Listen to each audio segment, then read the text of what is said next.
biasanya ini kita setelah selesai penyiapan lahan kan. Nah, penyiapan lahan telah selesai. Terus selesai penyiapan lahan itu kan pasti kita juga selesai di masa pembibitan, selesai kalau ada stek LCC ataupun bibit-bibit LCC kan udah selesai semua, siap tanam semua kan. Nah, biasanya di lubang tanam itu kasih setengah kilo IRP, dia tabur fosfat kan.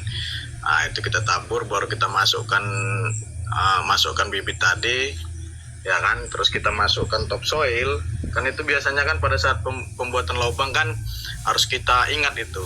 Kalau topsoil di kanan, subsoilnya di sebelah kiri. Berarti nanti pada saat kita tabur RP, kita masukkan bibit, kita masukkan subsoil yang sebelah kiri tadi, topsoil yang sebelah kanan tadi.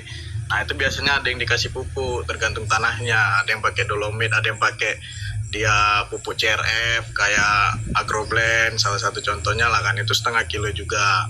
Dolomit pun sama, baru kita masukkan subsoil. Nah, setelah itu apa yang harus dilakukan? Lebih bagus kalau bisa kita tanam LCC juga sambilan. Nah, untuk menjaga kelembapan dari tanah tersebut kan. Ya, habis itu 3 bulan setelah tanam baru kita masuk pupuk. Nah, biasanya pupuk yang kita masukkan itu tergantung kebutuhan. Yang kayak saya jelaskan tadi kan, kalau standar corporate kan dia bisa pakai NPK karena sudah menyesuaikan dengan request atau permintaan kita kan. Tapi kalau standar petani mungkin bisa urea dulu untuk memaksimalkan vegetatifnya kan, untuk daunnya supaya pembentukan klorofil dan lain sebagainya lah, itu bisa masuk. Nah, nanti 6 bulan kita pupuk lagi. Biasanya kalau perusahaan kan NPK juga itu. Nanti di bulan ke 9 baru masuk boratnya. Itu biasa di akhir dia. Karena di fase TBM ini kan yang paling penting dia unsur-unsur hara yang mendukung vegetatifnya. Kayak NPK itu juga harus hampir sama rata-rata biasanya. Kalau dia pakai pupuk majemuk, pakai yang 15-15 itu sudah cukup bagus lah.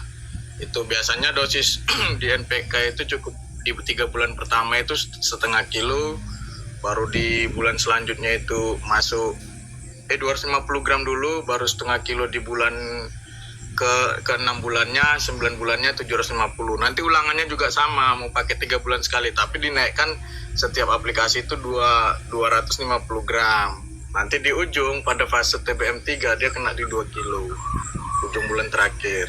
Nah, juga pupuk boron tadi itu di tahun pertama dia kan 1 tahun tuh TBM 1, tahun pertama itu 50 gram aja, tahun kedua 50 gram, dia nanti bisa kasih 75.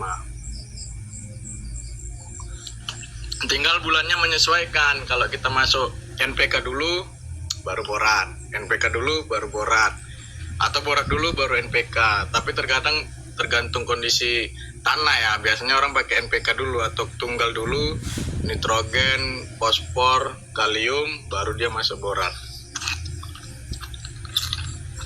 Ya, hitungannya tetap sama. Jadi biasanya orang menghitung itu, aduh lupa pula saya rumusnya itu. Dalam 1 tahun ya kan, untuk menunjang vegetative growth namanya, pertumbuhan vegetatif itu butuh sekian gram unsur dulu ya, sekian gram unsur dikonversikan ke kilogram, segitulah kebutuhan dia di TBM 1. Nanti di TBM kedua naik dia tuh, sekian gram butuh unsur dikonversi ke kilogram, sama juga di TBM 3. Makanya dosisnya semakin tinggi umurnya itu semakin tinggi dosisnya, tapi beda-beda sedikit aja.